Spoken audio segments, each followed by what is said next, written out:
अच्छा आवाज बढ़ा दो भैया, इनको क्या ऊंचा सुनते हैं मल्हारगढ़ में थोड़ा। आइए दोस्तों, 4 पंक्तियों से अपने काव्य पाठ की शुरुआत करता हूँ। मुझे नहीं पता मुझे आप कितनी देर सुनेंगे, लेकिन 4 पंक्तियां मैं पढ़ना चाहता हूँ। प्रथम 4 पंक्तियां मैं पढ़ूंगा कि सूर बगावत के निकले तो वीरों को लड़ना पड़ता है। देशभक्ति को जीने वाले लोग हैं तो आप सुन लीजिएगा जरा। हम 2 अक्टूबर गांधी जयंती मनाते हैं, हम 14 नवंबर बाल दिवस मनाते हैं। बेहद कम लोग शायद यहाँ ये जानते होंगे कि आज से 24 दिन बाद 28 सितंबर को शहीद आजम भगत सिंह का जन्म दिवस हिंदुस्तान में होगा। तब कहना चाहता हूँ कि सूर बगावत के निकले तो वीरों को लड़ना पड़ता है, शुल हो चाहे पथ पर आगे बढ़ना पड़ता है। नहीं मिलती आजादी केवल खादी और चरखे केवल, आजादी के लिए भगत सिंह को फांसी चढ़ना पड़ता है। मेरी एक मांग दिल्ली की सरकार से है, शायद आप लोग मेरा समर्थन करेंगे। मुझे ऐसा विश्वास है कि देश प्रेम की खातिर जो फांसी फंदों पर झूल गए, कैसी विडंबना है देश की, हम देशभक्तों को भूल गए। रग रग में जिसके इनकलाब का नारा था, आंखों में सपने आजादी के, मुख में भारत का जयकारा था। शत शत नमन करता हूँ भारत माँ के प्यारों को, जिसने चीखों में बदल दिया था अंग्रेजी ललकारों को। बलिदान हमारे वीरों का अब इस तरह न शोषित हो, भगत सिंह का जन्म दिवस भी राष्ट्रीय अवकाश घोषित हो। भगत सिंह। पिछले दिनों हरियाणा आरक्षण की आग में जल रहा था। मुरथल में देश को शर्मसार कर देने वाली एक घटना हुई। 5 महिलाओं का बलात्कार कर दिया और सड़कों पर हत्या करके फेंक दिया गया था। फिर बुलंदशहर में एक घटना हुई, माँ बेटी का बलात्कार हुआ और हत्या करके सड़कों पर फेंक दिया गया था। ऐसा होना लाजमी था दोस्तों, क्योंकि इससे भी बदतर घटना हिंदुस्तान में पहले हुई, लेकिन हमने कोई ठोस कदम नहीं उठाया। राजीव गांधी के हत्यारों की सजाएं माफ हुई, मैंने कोई कविता नहीं लिखी। सलमान खान को कोर्ट ने माफ कर दिया, मैंने कोई कविता नहीं लिखी। लेकिन 16 दिसंबर की वो रात दिल्ली की दामिनी के हत्यारों को न्यायपालिका ने छोड़ दिया था। एक छोटी सी कविता लिखने का प्रयास मैंने किया है, आशीर्वाद आप दीजिएगा। कि बलात्कार हत्या के मसले रोज पढ़ो अखबारों में, बलात्कार हत्या के मसले रोज पढ़ो अखबारों में। सिद्ध फैसला नहीं हो सका दिल्ली के दरबारों में। दामिनी संग तुमने यह कैसा इंसाफ किया, गुनाह करने वालों को क्यों बेवजह ही माफ किया। जज साहब शायद तुमने उसकी चीखों को सुना नहीं, इसीलिए तो सही वक्त पर सही फैसला चुना नहीं। यही वजह है सर्व फैसले हत्यारों के पक्ष रहे। न्याय की बात जो रही आंखों में केवल अक्स रहे। अरे सारी दलीलें माफी की तुम उसकी अटका देते। कोमल कलियां नोच रहे असुरों को ऐसा झटका देते। दोबारा ऐसी घटना भारत में ना होती अगर हत्यारों को फांसी पर लटका देते।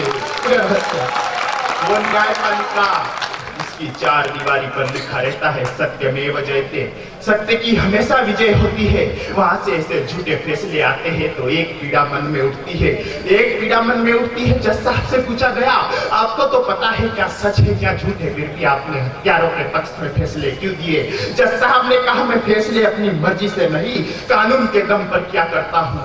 भारतीय न्यायपालिका का चरित्र चित्रण 6 पंक्तियों में आप देख लीजिएगा। क्या है भारतीय कानून। न्यायाधीश हो मानो संजय जिसको सब दिख जाता है, न्यायाधीश हो मानो संजय जिसको सब दिख जाता है। धृतराष्ट्र है झूठा वकील जो अन्याय के लिए बिक जाता है। जनता बेचारी द्रौपदी जिसकी इज्जत उछली जाती है। दुर्योधन के हाथ लगे सरेआम कुचली जाती है। न्याय व्यवस्था गांधारी है जिसकी आंखों पर पट्टी बंदी है। जिसको सब कुछ दिखता है पर जानबूझकर अंधी है। जिसको सब कुछ। पिछले दिनों दिल्ली के जवाहरलाल नेहरू विश्वविद्यालय में जेएनयू में देशद्रोह के नारे लग रहे थे। ये वही विश्वविद्यालय है जहां पर सरकार सालाना करोड़ों रुपए खर्च करके छात्रों को शिक्षा देती है, फिर भी वापस अफजल की औलाद अफजल के समर्थन में नारे लगाती है। कहना चाहता हूँ, ज्ञान के मंदिर में शायद अब मिलता है ज्ञान नहीं, ज्ञान के मंदिर में शायद अब मिलता है ज्ञान नहीं। इसीलिए तो छात्रों को भी देश प्रेम का भान नहीं। देशद्रोह की बू आती है जेएनयू की दीवारों से। चंद गुंडे डरा रहे हैं केवल हमको नारों से। भारत मुर्दाबाद वाले नारे यहाँ पर चलते हैं। छात्रों के नाम पर केवल आतंकी पलते हैं। ये राजधानी दिल्ली को अफजल का ठोर बताते हैं, कश्मीर दिल में नहीं अपना लाहौर बताते हैं। तो सुनो मोदी जी, देशद्रोह की शिक्षा का खर्चा भारत से वहन नहीं होगा। भारत माँ को गाली देना कदापि सहन नहीं होगा। मोदी जी जबान खोलो, इनके इरादे मंद करो। देश प्रेम का पाठ पढ़ाओ या जेएनयू को बंद करो। देश प्रेम। बात यही नहीं थमती। अगले दिन अखबारों में फिर पढ़ा, राहुल गांधी नाम का एक तथाकथित नेता उन छात्रों का समर्थन करने पहुंचा जो छात्र देशद्रोह के नारे लगा रहे थे, भारत मुर्दाबाद के नारे लगा रहे थे। मैं किसी पार्टी की बात नहीं करता, जैसा लिखा वैसा मैंने लिखा।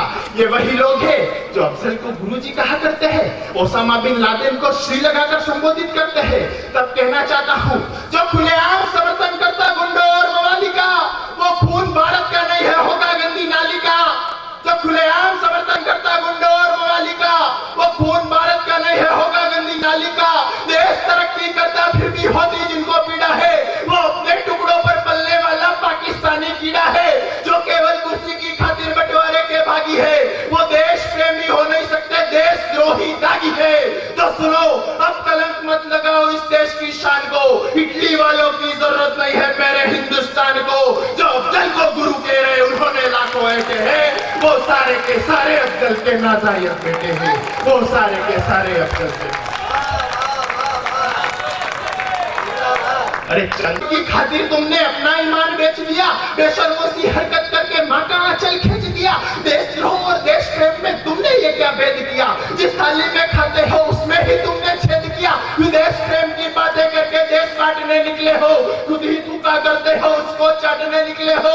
अरे शेरों के रहते कुत्ते भौंके, ये कैसे हो सकता है? इतनी घटिया हरकत पर कानून कैसे सो सकता है? जो देश विरोधी बात करे उनकी बोटी कुत्तों में बांट दो, जो भारत मुर्दाबाद कहे उसकी जबान भी काट दो। जो भारत